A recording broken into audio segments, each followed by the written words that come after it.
এত বড় তারকা খেলোয়াড় হয়েও বারবার মানুষের সাথে মিশতে চায়। বাফুফে থেকে তাকে অফার করা হয়েছিল যে দ্য প্যালেস লাক্সারি রিসোর্টে থাকার জন্য, কিন্তু মাটির টানে, মাতৃত্বের টানে সে আমাদের সাথে সময় কাটানোর জন্য আসছে। আমরা আসলেই তার জন্য প্রাউড ফিল করি।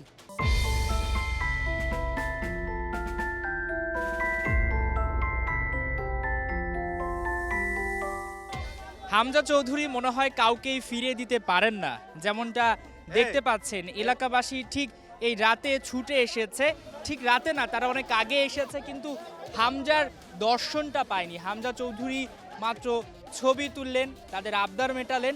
আমরা ঠিক চাঁদ দেখতে পাচ্ছি আমাদের ঠিক মাথার অনেক উপরে, সেই চাঁদের চাইতেও যেন আলোটা বেশি ছড়িয়েছেন হামজা চৌধুরী। বাসা থেকে বের হলেন, ভক্তদের সঙ্গে, এলাকাবাসীদের সঙ্গে ছবি তুললেন, এরপর তিনি আবার বাড়িতে ফিরে গেলেন। এর আগেও তো হামজা চৌধুরীকে দেখেছেন, এবার আশাটা কেমন ছিল? হামজা চৌধুরী আমাদের গ্রামের ছেলে, সে যখন ছোটবেলা আসছে তখন দেখেছিলাম, আর এখন এসেছে সে সারা বাংলাদেশে হামজা হয়ে।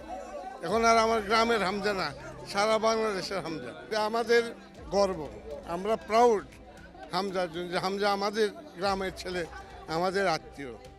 যত দেখি তত ভালো লাগে, কারণ হামজা আমাদের প্রেরণা, আমাদের অহংকার। হামজা একদিন আমাদের এই দেশকে এগিয়ে নিয়ে যাবে এবং সে আমাদের বিশ্বকাপ পর্যন্ত আমাকে পৌঁছে দেবে ইনশাল্লাহ। আমরা একদিন জয় করব বিশ্বকাপ, এই প্রেরণা নিয়ে এখানে আছি। আগামী যে 25 তারিখ যে ইন্ডিয়ার সাথে ম্যাচ, আমরা হামজা চৌধুরীর ভালো খেলার মাধ্যমে উইন হবে এবং আমাদের আত্মবিশ্বাস আছে আগামী 30 সালে যে বিশ্বকাপ হবে, হামজা চৌধুরী এমন আলোড়ন সৃষ্টি করবেন, তার মাধ্যমেই আমরা আগামী বিশ্বকাপ বাংলাদেশ খেলবে এই বিশ্বাস করি। দেশের প্লেয়ার দেশের মানুষের সাথে দেশীয়ভাবে মিশবে, এটাই আমরা প্রত্যাশা করি। সো আমরা খুবই প্রাউড ফিল ওনাকে নিয়ে, যে উনি খুব সরল মনের মানুষ, সবার সাথে হাসি খুশিভাবে মেলামেশা করেন। হামজা চৌধুরী মাটির মানুষ মনে হচ্ছে, তার বাবা যেরকম, যে এই ভিটে মাটি ছেড়ে আসলে যেতে পারবে না, এটাই তাদের পরিচয়। তারা বাঙালি মুসলিম, বারবার হামজার বাবা বলছিলেন। সেই জায়গাটায় তাকে তো দেখলেন যে আসলে বড় হলে তো সবাই তার শেকড়টা ভুলে যায়, কিন্তু হামজা চৌধুরী কিন্তু ভোলেননি, এত রাতেও তিনি সময় দিয়েছেন। এ ব্যাপারটা আপনারা কীভাবে দেখছেন? আমরা পজিটিভ দেখছি, কারণ এই মাটিতেই সে বড় হয়েছে, অনেকদিন চলাফেরা করছে, এই কারণে দেশের মানুষকে ভুলতে পারিনি। এত বড় তারকা খেলোয়াড় হয়েও বারবার মানুষের সাথে মিশতে চায়। বাফুফে থেকে তাকে অফার করা হয়েছিল যে দ্য প্যালেস লাক্সারি রিসোর্টে থাকার জন্য, কিন্তু মাটির টানে, মাতৃত্বের টানে সে আমাদের সাথে সময় কাটানোর জন্য আসছে। আমরা আসলেই তার জন্য প্রাউড ফিল করি।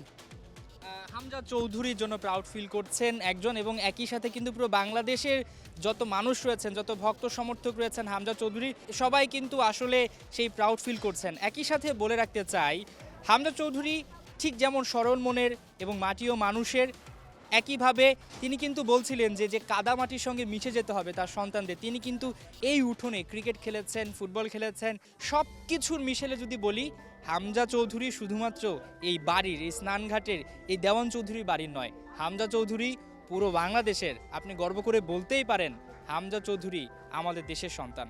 মাহমুদুল হাসান সজীব, ৭১, হবিগঞ্জ, সিলেট।